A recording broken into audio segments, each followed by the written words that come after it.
જ્યાં ભોળા છે ને ત્યાં જ ભગવાન છે. હા, જ્યાં ભોળે છે ને ત્યાં ભગવાન. એનો તમને દાખલો દઉં.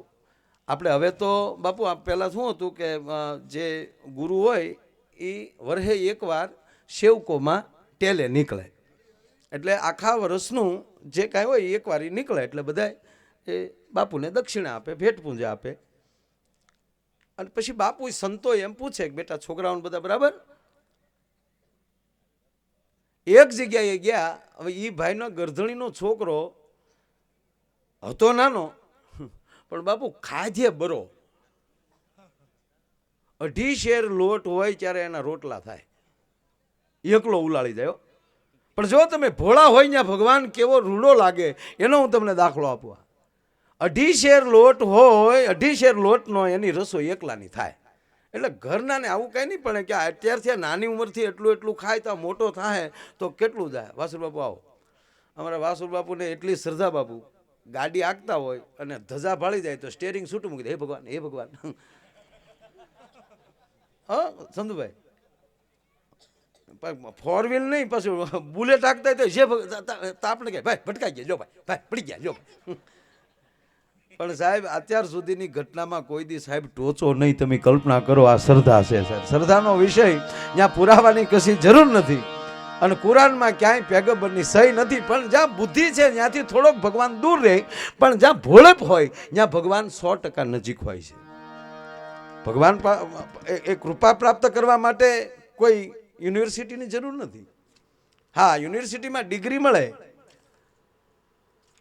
તમે સાંભળી લો, કોઈ પણ લોહીને તમે લેબોરેટરીમાં એને પૃથ્થકરણ કરીને જોવે તો એ લોહીની અંદર એને લેબોરેટરીમાં ચેક કરીએ કે આ કયું ગ્રુપનું છે, કેટલા ટકા રક્તકણ છે, કેટલા ટકા શ્વેતકણ છે, એ કહીએ કાંઈ. પણ આ લોહીમાં કેટલી ખાનદાની છે એ લેબોરેટરી ન કહીએ કે સાહેબ. એ તો આ દેશની માં જ એમ કહીએ કે મારું સંતાન છે. હે, અને કોઈ પણ આંખના આહુડાને તમે એમ કહેવાય કે લેબોરેટરીમાં આપો ને પૃથ્થકરણ કરે તો એની અંદર કહીએ કે આની અંદર કેટલા ટકા ઓક્સિજન, કેટલા ટકા જે કાંઈ આવતું હોય હાઇડ્રોજન કે જે આવતું હોય, કેટલા ટકા ક્ષાર છે એ કદાચ કહી દે આહુડામાં. પણ એ સુખનું છે કે દુઃખનું છે એ લેબોરેટરીના બાપની તાકાત નથી. તો જેની આંખમાં પીડ્યા હોય એને જ ખબર હોય ભલામણ. એમ જ્યાં બુદ્ધિ છે ત્યાંથી થોડો ઘણો ભગવાન દૂર રહે. બાકી જ્યાં સરળ હાવ બુદ્ધિથી પર. આપણે તેદુની કહેવત પડી ગઈ, માથું મૂકે માલ ખાય. માથું એટલે બુદ્ધિ માથામાં છે, હૃદય અહીંયા છે. વેચનું જ વેળું છે પણ ગમે એટલા. જો ભાઈ તમને ફરી વાર કહું, કાયમ કહું ને આજે કહું, સંધુભાઈ ચોખ્ખો ચોખ્ખો જ છે. ચોખ્ખો એટલે ભાત. ભાઈ ચોખ્ખો ચોખ્ખો જ છે, પણ ચોખ્ખો એની ઉપર ભળે ને, કેની ભેગો ભળે ને એના ઉપર એની વેલ્યુ છે. જો કંકુ ભેગો ભળી જાય તો આવા સંતો અને પરમાત્માના કપાળ સુધી પહોંચી જાય. જો કંકુ ભેગો ભળે તો એ પરમાત્માના કપાળ સુધી, ભાલ સુધી પહોંચી શકે. પણ જો મગ ભેગો ભળ્યો તો ખીચડી થઈને ખપી જાય. બોલો લ્યો. એમ માણા હશે પણ કોની ભેગો ભળે એના ઉપર આધાર છે સાહેબ. કોની સાથે બેહે છે, એની બાજુમાં બેહનારો કોણ છે, સત્યની નજીક કેટલો છે એના ઉપર આધાર છે. નહીતર તો બધું છે જ તે ભાઈ. એટલે આવડો બિચારો એટલે ઘરના ને ટેન્શન કે કેટલું કેટલું ઉલાળે. એમાં બાપુ આવ્યા, કોઈ સંત એના ગુરુ, એટલે કીધું કે ક્યાં બાત હે બેટા, કે બાપુ બાત તો બીજી નહીં, આ છોકરા હે ને મારા દીકરા ખાય બહુ જાતા હે, તો થોડાક દી તમે એને હારે લેતા જાવ ને તો થોડો કંઈક ભજન કોઈ વળે, ભોજન માલી ભજન કોઈ વળે. એટલે ઓલા છોકરો તે પાછો હાવ છૂટ દડી, ચાલ બચ્ચા આના છે, અહીંયા તો કાંઈ કામ નહીં હે બાપુ, અહીંયા તો મારા દીકરા પાણી વળાવતા હે બાપુ. તો ચાલ બેટા કે બાપુ આવું ભલે, પણ ઘરના ભલે કે બધા, પણ ખાવા જો હેવો. અરે બેટા આશ્રમ में थोड़ी कमी होती है, આના ઝપટ કરના. હારે લઈ ગયા. અને પછી આને તો ભાઈ નામ જ અઢિયો પાડી દીધેલો. 2.5 શેર લોટ ખાય એટલે બાજરો બાપુ જોવે ને અઢિયો જ નામ પડી ગયેલું એનું. એટલે આશ્રમમાં મળ્યો જમાવટ કરવા. અને એમાં એકાદશી આવી. એટલે એકાદશીની આગલી રાતે બધાને સેવકોને બોલાવીને બાપુએ કીધું ગુરુજીએ કે બલ બેટા કલ એકાદશી है, सबको उपवास करना है, कल किसी को खाना नहीं है, फराळ भी नहीं करना है, नकोड़िया उपवास करना है बेटा. एकादशी होता है ना, निर्जला एकादशी रहना है बेटा। એ બધાને કહી દીધું, બધાએ આય પડી, પણ બોલો છોકરે કીધું બાપુ આપણે આવી બોલી નહોતી હો, આપણે 2.5 શેર આપણું નોખું કાઢ નાખો કે અરે बेटा आश्रम में रहना, का आश्रम आश्रम रहना है तो बापू आ उपड़े, अरे ना ना बेटा जाने का नहीं। अब सो जा, सुबह में बात करेंगे। हवार में उभा थीने ओला पहली ज उघराणी કરી બાપુ વાત બધી હાચી, આપણી રસોઈનું શું છે કે કામ કર બેટા, આશ્રમમાં મનાય છે પણ આલે 2.5 શેર લોટ કાચું સીધું ઓલી કોઈ નદી છે ને એની વટી નદીના પટમાં તારી હાચે રાંધી અને જમી લે, અને બહુ ખાતા હોય ને એને હાચે રાંધતા આવડતું હોય। અમુક અમુક હજી માથા હલાવે હાસુ હો,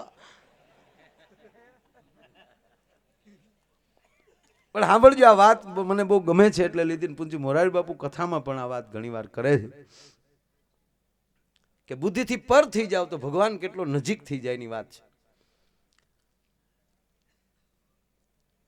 એટલે 2.5 શેરનું બધું આપ્યું અને બધું તૈયાર કરીને જાતો હતો। ત્યાં જવો છો શ્રદ્ધા કોને કહેવાય એ કહું, ત્યાં ગુરુજીએ કીધું કે બેટા સુન, બોલો બાપુ, એ કે રસોઈ થઈ જાય પછી ઠાકરને જમાડીને પછી જમજે।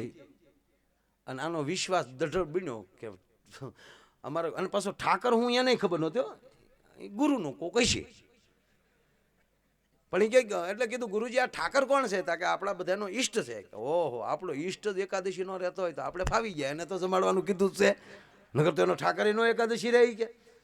એ ભાવમાં રસોઈ તૈયાર થઈ, ઠાકર કોણી ખબર નહીં, ભોળો માણા હાવ, અને સાહેબ પોતાનું મેલું ખેલું ફાળ્યું હતું એ માથે પાથરીને કીધું કે એ મારા ગુરુના ઠાકર જટ તમે જમી લ્યો પછી હું રમાવટ કરું। અને અંદરથી સાહેબ નિર્દોષ ભાવથી જ આ પુકાર કર્યો, અને ભગવાન રામને એમ થયું કે હાલની આ છોકરો હાથ કરે, નદીનો પટ છે, વેડાનો વગડો છે, હાલની ઝપટ કરી આવું। આંખ ખોલી ત્યાં ઠાકુર જમે, બોલે આમ કર્યો, કોણ? એટલે ભગવાન એટલું જ બોલ્યા, તારા ગુરુનો ઠાકર। એમ તમે હાસ્યા ના હો, અને ઠાકર ખાવા બે પછી ખામી રે, 2.5 શેર ઉલાડી ગયો ઠાકોર। પછી તો ઘણું ઓલો બોલ્યો, પણ પછી ઠાકોરે એવું કીધું કે મને જમતા જમતા બોલવાનું નિયમ છે, આ તો પહેલા તને મેં ખાલો પરિચય આપી દીધો, હવે જમતી વખતે મને બોલાવતો। પણ ઓલો જે લેવો એ વાહે વધવા તો દે, એ વાહે વધવા દે, મેં રાંચ્યું મેં, પણ ભગવાન ઉલાડી ગયા। આને એકાદશી થઈ। પાછી બીજી એકાદશી આવી એટલે ગુરુને કીધું કે 5 શેર પૂરું, કે કેમ? કે તારો ઠાકર ડો હાશન ખાઈ ગયો। અહીંયા ગુરુ પાસે બુદ્ધિ છે, સમજાતું નથી, એને એમ થયું કોઈક મિત્ર મળી ગયો હશે, કાંઈ વાંધો નહીં 2.5 શેર લઈ જા। 2.5 શેરની રસોઈ તૈયાર કરીને માથે તમને કોઈ પાછું ફાળ્યું ઠાકીને કીધું હે મારા ગુરુના ઠાકર તો આજ બેયનું રાંધ્યું છે। તો ભગવાન ક્યાર થયા ને, માં સીતાજીએ કીધું કે ઓલી એકાદશી એકલા ઝપટ કરી આવ્યા હતા, ક્યાં હતા કે બેયનું રાંધ્યું છે, વ્યા જાઓ। આંખ ખોલી તા બે બેઠેલા, વાહ વાહ, એ ઠાકર, હા કોણ છે આ જગમગ હું છે? એટલે ભગવાને ઈશારો કર્યો કે લે મારા ગુરુનો ઠાકર પરણેલો છે, મારા ગુરુ અમથા વળ ખાય એમ કયો ને।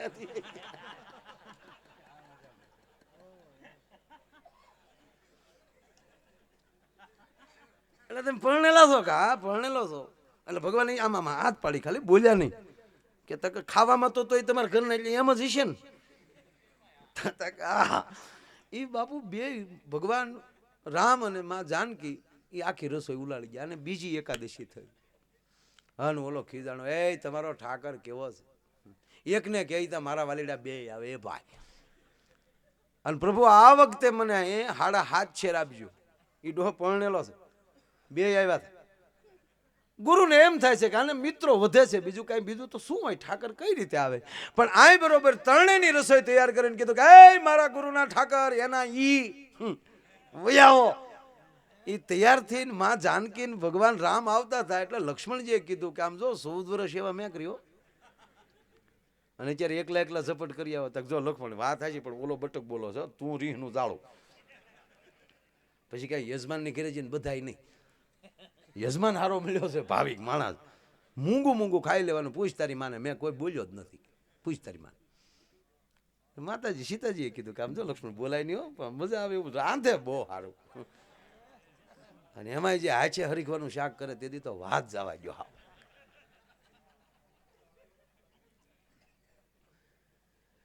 આને એમ થયું કે બે જણા આવશે ને 8.5 શેરનું જ્યાં તૈયાર કર્યું અને કીધું કે હે મારા ગુરુના ઠાકર એના ઈ પધારો. અને આંખ ખોલી તા તૈણ્યો આનો મગજ ગયો કે ભાઈ એ ઠાકર બાપુ આ હારે કોણ છે? તમારો ભાઈ. એ ડોળા કાઠીમાં ખાઈ લે સાનું ખાઈ લે. લેતા જ આવે લંગરિયા બધા હારો હાર હમણાં ખાઈ લો. તમારે ભૂખો મારી જ ના ખાઈ જાઓ જાઓ. ફરીવાર ગુરુને કીધું 10 શેર પૂરું આપજો. કેમ તક એનો ભાઈ હારે આવ્યો છે. ગુરુને હજી એમ છે કે એને મિત્રો વધે છે, બીજું કઈ છે નહીં. અહીંયા જ બરોબર એમ કહેવાય 10 શેરનું એમ કહેવાય કે જ્યાં તૈયારી કરી રસોઈ તૈયાર કરીને બેઠા. એ મારા ગુરુના ઠાકર એના ઈ. પણ આ વખતે છે ને રાંધ્યું નહીં. કાસા સીધા ઉપર રૂમાલ ઢાંકીને બેઠો. એ વ્યાવો બાપા વ્યાવો.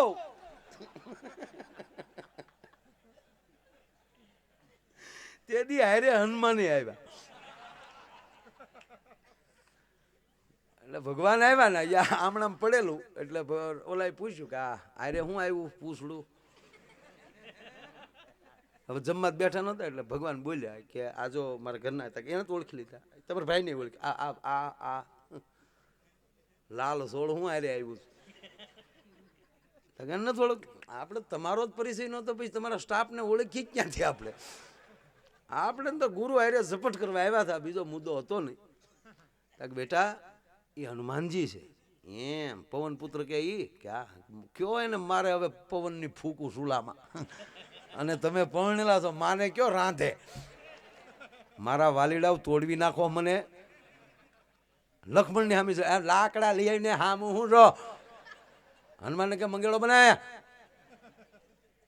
કરો તા માં ઝપટ કરો. હું જો ઓલે પણ વડલે હેઠે બેઠો રસોઈ તૈયાર થઈ જાય એ પેલા ન્યા થાળી દઈ જાયજો ને પછી તમારે ખાવું હોય એટલું ખાજો અને બાકી બમકાવજો.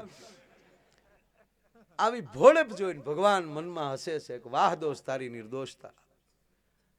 પણ હવે જગદંબા જગતજનની જાનકી પોતે રસોઈ બનાવતી હોય અને હનુમાન જે સુલામાં ફૂંક મારતો હોય અને લક્ષ્મણ જેની અંદર ઈંધણા ઓરતો હોય રસોઈમાં ખામી હોય સાહેબ. વનરાયની અંદર બાપુ સુગંધ ફેલાની હો. અને ઓલોય સુગંધ લે હાથ રોટી હારી છે આખા ઘરની. નિર્દોષ ભાવ.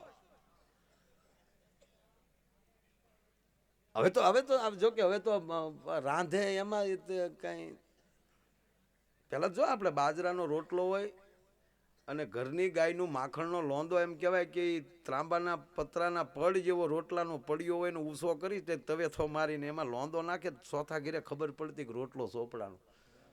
હવે બાપુ ગંધ વહી ગઈ હાવ. કારણ કે બબડચ્યું રાંધ્યું હોય. રોટલી ખાઈ તા હગતળી ખાતા એવું લાગે. ખીચડી ખાતે ગોદડા ને ગાભો ખાતા એવું લાગે.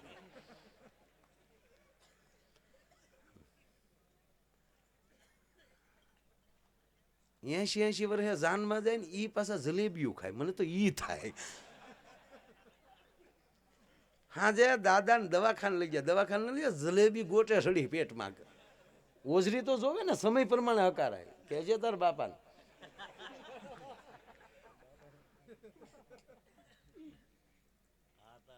વાહ મારો બાપ. સુગંધ એટલી ફેલાણી પણ ઓલો ઉતાવળો છો. કારણ કે સુગંધ આવે ને એટલે ભૂખ વધારે લાગે. ન્યાલી હાકલા મારે એ રસોઈ થઈ જાય ત્યારે ક્યાં જાવ. રસોઈ તૈયાર થઈ પછી કીધું કે બેટા હવે અમે રસોઈ બનાવી ને કે હા તમે જ બનાવી. તો હવે અમારે અમારા ઠાકુરને બોલાવવો પડે. હજી તમારી માથે એક ઠાકુર આવે તો આજે મારે એકાદશી માનવાની ને બાપા કે. પણ ભગવાન રાઘવેન્દ્ર સરકાર માં જગદંબા જગતજનની જાનકી લક્ષ્મણજી મહારાજ અને હનુમાનજી મહારાજ એ ભેગા થઈને જ્યાં ભગવાન શિવને આરાધે છે, અને શિવ ફૂલ ફેમિલીમાં ભોળાનાથ, માં ભગવતી, ગણપતિ, કાર્તિકેય, ઉંદીડ્યો, સિંહ, પોઠિયો, મોરલો, હારે ઓલા ગણ, સિંગી, ભીંગી, ધીંગી, પાતળી, ગણના નામ છે તને ખબર ન હોય, લખેલા નથી. ગણ સાથે શિવ આવ્યા. હો ભાઈ, તા તો ઓલો જોઈજો, ઓહો આ હેના રહેવા દે તારા ડોહા, ઓલો છોકરો જેનો મોગલ્યો છે ઈ જ આ બધું ઉલાડી દેવાના એનો બાપ. નિર્દોષ ભાવ, ખબર નથી આ કોણ છે, અને પંગત પડી છે ભાઈ. અને ભગવાન રામ છે એ માં જાનકીને ઈશારો કરે છે, ઓલા છોકરાને બોલાવો. માં પોતે ગયા, બેટા ઉભો થાય, અમારી સાથે બેસતું જમવા. ના ના, ખાઈ જાઓ, તમે રાંધ્યું ને એ ખાઓ. લક્ષ્મણજી નો મગજ જે ઊભું થાય ને વળ ખાતે, એ ડોળા કાઢતો ને ભાઈ, રાંધ્યું તમે પણ કાસું સિંધું મારું છે. હો, હનુમાનજીએ જઈને ફોહલાવીને બાજુમાં લાવે છે, પણ માં જા બાવડું પકડે એટલે સ્મૃતિ આવે છે, આ કોક છે, કાંઈક છે. અને ધીરે ધીરે જેમ જેમ બાજુમાં આવે છે અને ભાવના વધતી જાય છે, અને ભાવનામાં વચ્ચે ઉભો એટલું કે આપ પેલા આરોગી લ્યો, પછી હું જમીશ. અને બધાય જ્યાં પ્રસાદ લે છે, અને છેલ્લો એક કોળિયો હાથમાં લઈને માં જાનકી પોતે એમ કહે છે કે લે બેટા, અને જાય મોઢું ખોલે અને માનો હાથ જામ હોઠે અડે અને સ્મૃતિ થઈ ગઈ. હવે તો આળોટે છે અટક્યો, પ્રભુ મને માફ કરજો. નહીં, માગી લે બેટા, હવે આમાં શું માગવાનું હોય, પણ માગું એટલું કે હજી મારા ગુરુ સાચું માનતા નથી, અને જ્યાં સુધી મારા ગુરુને લઈને ન આવું ત્યાં સુધી જાવ તો તમને રામ દુઆય છે. અને અઢીએ દોઢ દીધી ભાઈ. હો ગુરુજી, ગુરુજી શું થયું બેટા? કેતુના એકાદશી રહ્યો છો ને, હાલો આજ એકાદશી નું ફળ દેખાડું તમને. છે શું, એકવાર આવો. પણ દીકરાનો ભાવ જોયો, આંખમાં આહુડા જોયા, ગુરુ મનાઈ ન કરી શક્યા. આજ ગુરુનું બાવડું પકડીને શિષ્ય દોડ્યો આવે છે, અને આમ જા જોયું તો ભગવાન બે પંચાયત બેઠેલી, શિવ પંચાયત ને રામ પંચાયત. એમાં તાલુકા પંચાયત ને જિલ્લા પંચાયત નું કાંઈ ન આવે. બે જ દેવોમાં બે જ પંચાયત બોલવામાં આવે છે, રામ પંચાયત અને શિવ પંચાયત. અને આ બે પંચાયતમાં શીખવા જેવું છે. શિવ પંચાયતમાં તમે જુઓ તો બધું એકડે એક થી ઉંદીડ્યો આડોવળો થાય એટલે ભોળાનાથનો નાગદાદો એમ કે હલ્યો તો ઉપાડ લે, એટલે એ શાંતિથી બેસી જાય. નાગદાદો કાંઈક આડોવળો થાય એટલે કાર્તિકીનો મોર એમ કે આડોવળો છે તો હું ઉપાડી લઈ. હા, ભોળાનાથનો પોઠિયો કાંઈક આડોવળો થાય તો ભવાનીનો સિંહ ત્રાળ નાખે તો પોઠિયો થઈ ગઈ. બધાય અંકુશમાં છે. જે પરિવાર એકબીજાના અંકુશમાં રહી શકે એ જ જીવની પંચાયતમાં બેસી શકે. અને જે જીવ આ બીજી પંચાયત મૂકીને આ પંચાયતમાં બેસી જાય તો એ પરમ પંચાયત પામી શકે, બીજો કોઈ રસ્તો નથી સાહેબ. તો શિષ્યમાં જો આ ભોળેપ હતી તો ગુરુને પણ એમ કહેવાય કે શિવ અને રામના દર્શન કરાવ્યા. કહેવાનો અર્થ, હજી મેં પ્રોગ્રામ ચાલુ નથી કર્યો, આ તો વાત એટલું જ કરતો, ગુરુ શું કરી શકે, એક સામાન્ય જીવને પણ શિવ સુધી પહોંચાડી શકે. ગુરુ દર્શક છે, ગુરુ એક આંખ આપે છે.